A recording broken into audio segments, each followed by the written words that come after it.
शुरुआत करते हैं उत्तर प्रदेश की खबर से, जहां मुख्यमंत्री योगी आदित्यनाथ शुक्रवार को श्री गोरखनाथ मंदिर में 7 दिवसीय पुण्यतिथि समारोह के अंतर्गत आयोजित भारत के समक्ष राष्ट्रीय सुरक्षा की चुनौतियों विषयक संगोष्ठी में शामिल हुए।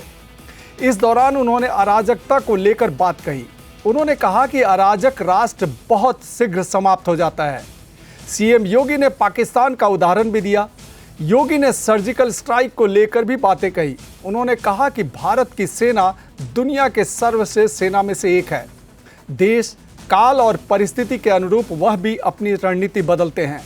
सर्जिकल स्ट्राइक हो, एयर स्ट्राइक हो या फिर पहलगाम के बाद ऑपरेशन सिंदूर हो, हम लोगों ने सफलतम इन ऑपरेशन को करके दुश्मन को उसकी सीमाओं का एहसास कराया है।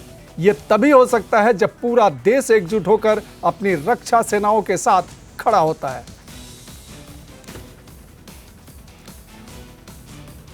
समृद्धि के लक्ष्य को सुरक्षा के माहौल में ही प्राप्त किया जा सकता है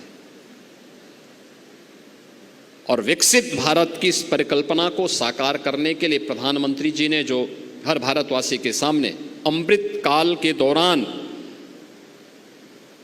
देश की शताब्दी महोत्सव के जो लक्ष्य हमारे हैं, उनमें जो उन्होंने पंच प्रण का संकल्प भारतवासियों को दिलाया था, वे पंच प्रण में भारत की सेना और भारत की वर्दीधारी उन जवानों के प्रति सम्मान का भाव रखना, उसमें से एक संकल्प है। क्योंकि राष्ट्रीय सुरक्षा, आप सुरक्षा का एहसास तब आप अपने जीवन में सुख की नींद इसलिए सो रहे हैं क्योंकि एक सैनिक मोर्चे पर खड़ा होकर के -50 डिग्री टेम्परेचर में खड़े होकर के आपकी सुरक्षा के लिए वहां खड़ा है। तब आप सुरक्षा का एहसास कर पा रहे हैं और चैन की नींद सो रहे हैं।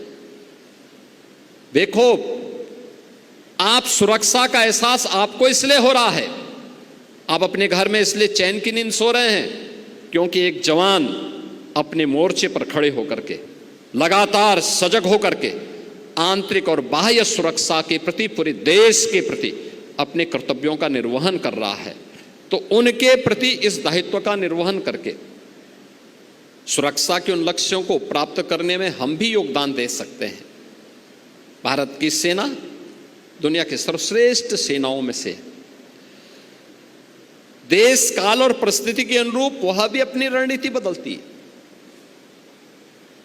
युद्ध के तौर तरीके बदले, हर स्तर पर बदले हैं, बदले जाते हैं। अलग अलग समय में कब सर्जिकल स्ट्राइक हो, एयर स्ट्राइक हो या पहलगाम के बाद ऑपरेशन सिंदूर हो, आपने सब में देखा होगा कुछ ना कुछ बदली हुई परिस्थितियों में हम लोगों ने सफलतम इन ऑपरेशन को करके दुश्मन को